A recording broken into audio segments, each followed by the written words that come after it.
A Igreja de Deus nos dias de hoje.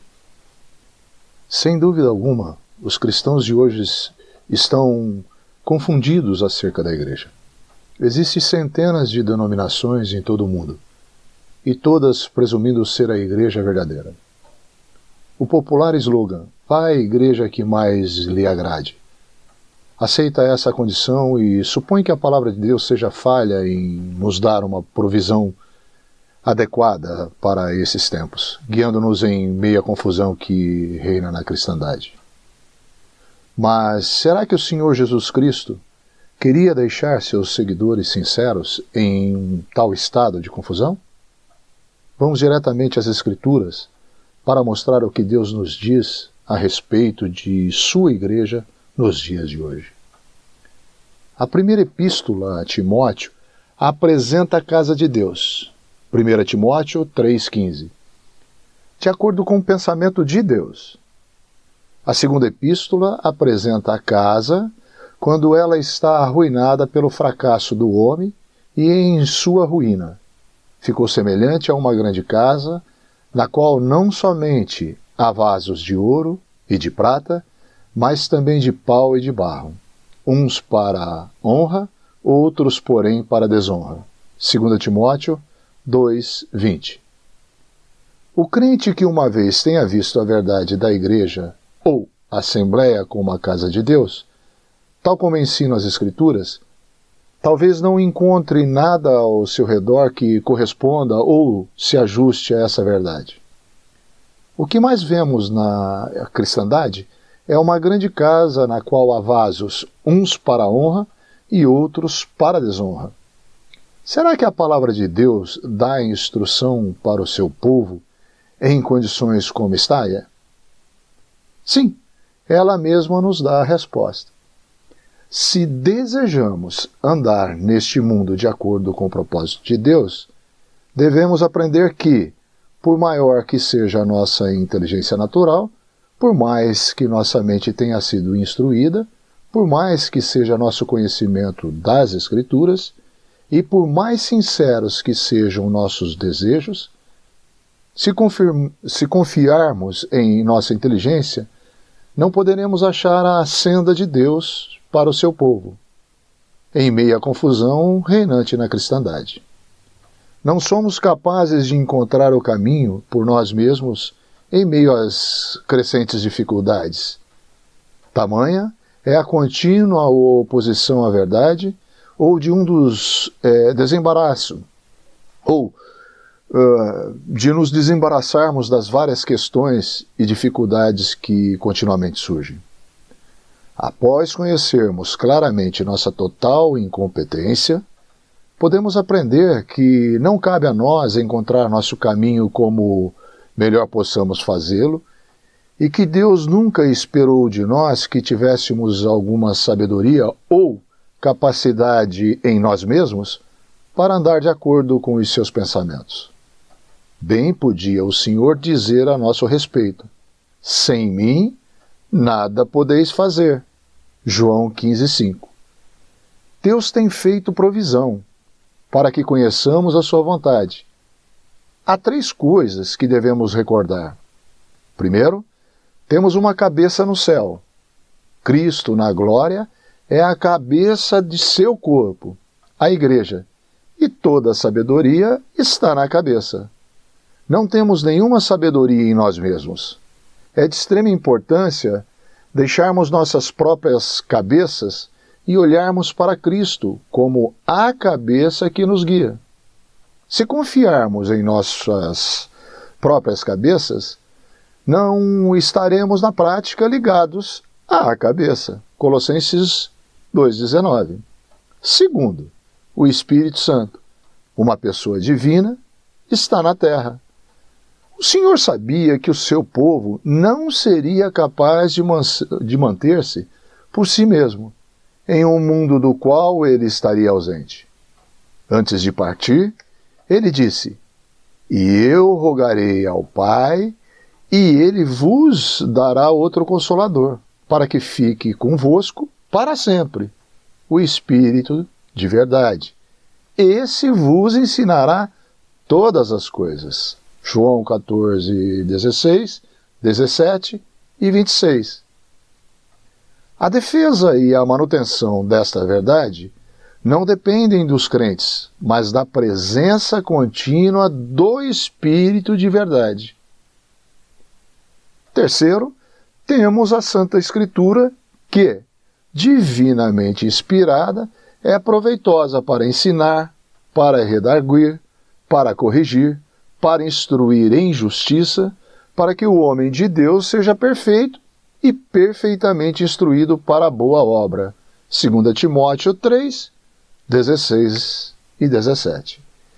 E que nos mostra como convém andar na casa de Deus, que é a igreja de Deus vivo, a coluna e firmeza da verdade. 1 Timóteo 3,15. Mas, uma época em que a casa de Deus foi convertida em uma ruína, e quando já não temos mais a realidade da verdade, o homem de Deus ainda pode recorrer à infalível autoridade das Escrituras, por meio das quais pode verificar todas as coisas. Contudo, em hipótese alguma a ruína do cristianismo, qualquer que seja o seu grau, poderá alterar a Cristo, ao Espírito Santo ou as Escrituras.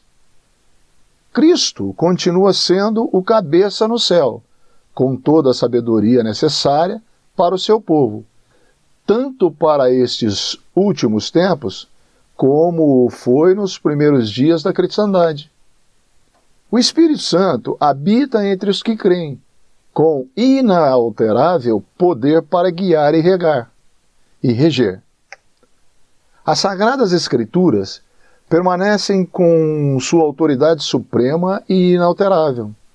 Não obstante, a cristandade como um todo tem posto de lado a Cristo, ao Espírito Santo e às Escrituras. Os grandes sistemas religiosos dos homens têm retido o nome de Cristo, enquanto têm abolido a Cristo como cabeça no céu, nomeando-se cabeças terrenas. Roma tem seu Papa, a Igreja Grega, seu Patriarca, as igrejas protestantes, seus reis, arcebispos, presidentes ou moderadores.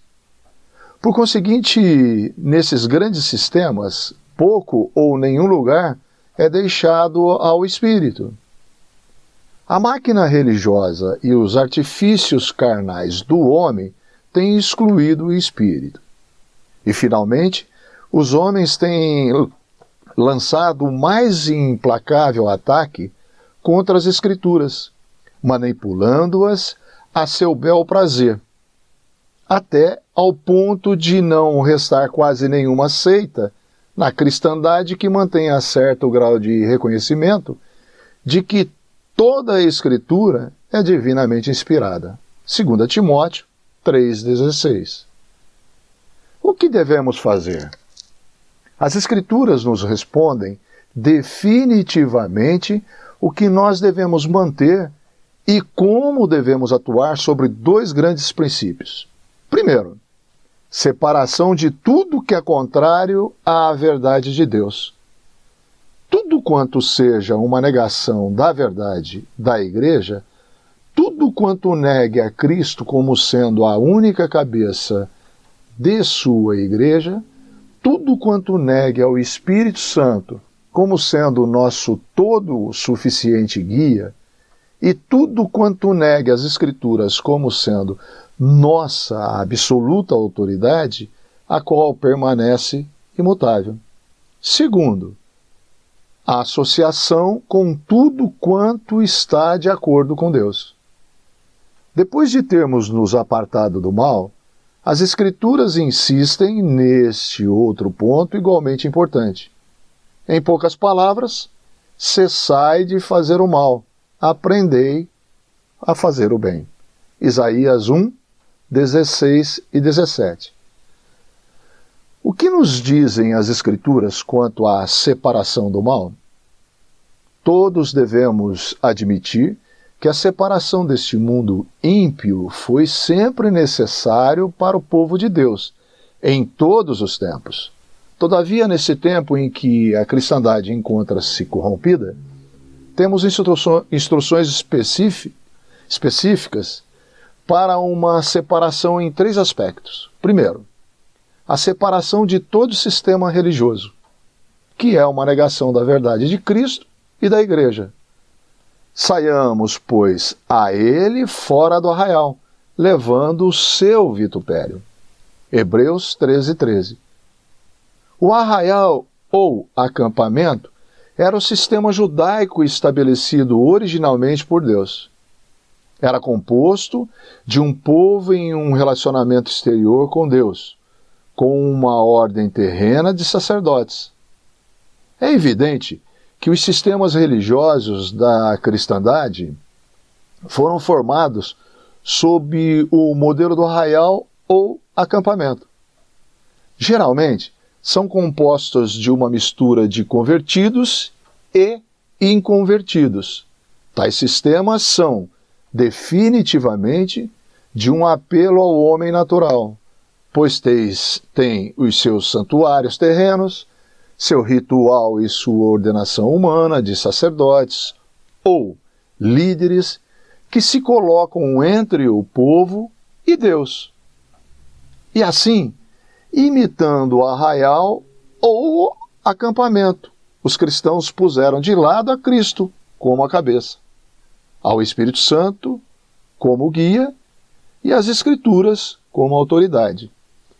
Se quisermos dar a Cristo o seu verdadeiro lugar, devemos, em obediência à palavra de Deus, sair a ele fora do arraial, levando o seu vitupério.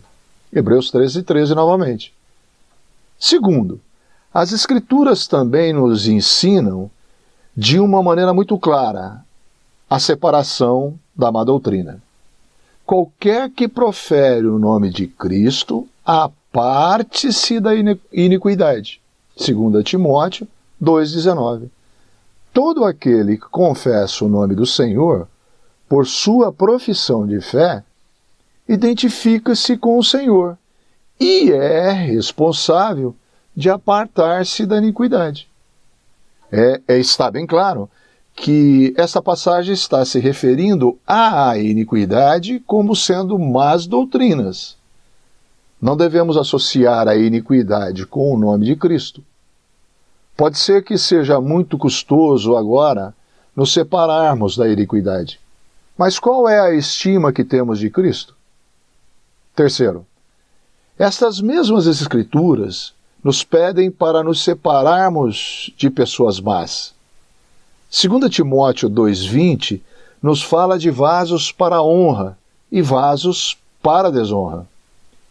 E o versículo seguinte diz que devemos nos purificar dos vasos para a desonra, para sermos vasos para a honra, santificado e idôneo para uso do Senhor. 2 Timóteo 2,21. Aqui está se referindo às pessoas e não a meramente a doutrina.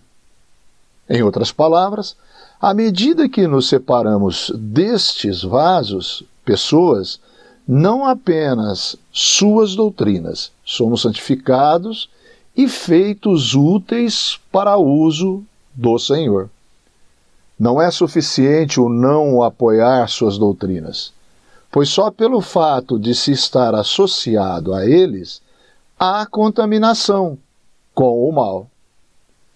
Todos os esforços possíveis têm sido feitos na cristandade para debilitar a força desta passagem.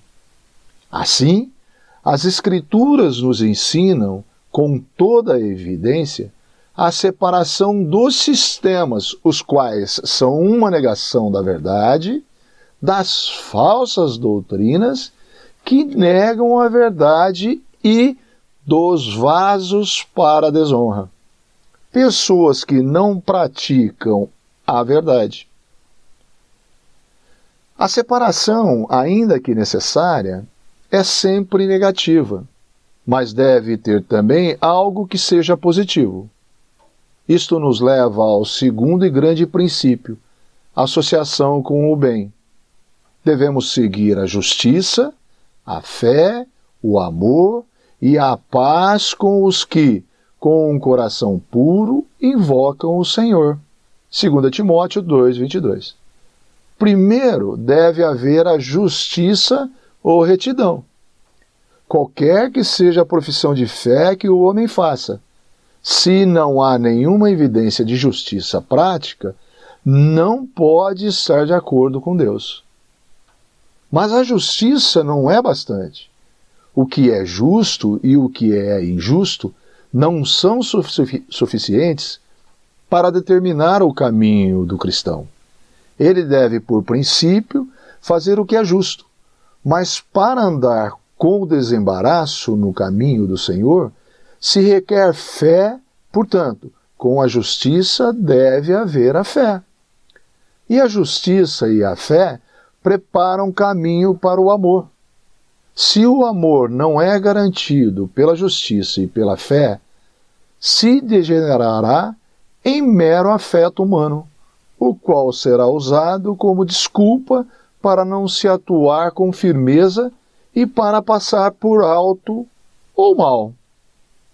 Logo, estas qualidades conduzem à paz. Não a uma paz desonrosa que faz compromisso com o mal, com a incredulidade, com a inimizade, mas uma paz honrosa que resulta da justiça, da fé e do amor. Se seguirmos assim essas preciosas qualidades, encontraremos outros fazendo o mesmo, aqueles que, com o coração puro, invocam o Senhor, com os quais, somente com os quais, devemos nos associar. A separação não significa o isolamento. As Escrituras nos mostram que sempre haverá aqueles com os quais poderemos estar associados ou reunidos. Portanto, essas passagens das Escrituras fornecem ao povo de Deus instruções precisas para os dias de hoje. Não nos sugerem nem uma só vez que saiamos fora da casa de Deus. Para fazê-lo, teríamos que sair totalmente fora deste mundo. Mas, do mesmo modo que não podemos sair da casa, somos responsáveis de nos apartarmos do mal que há dentro da casa.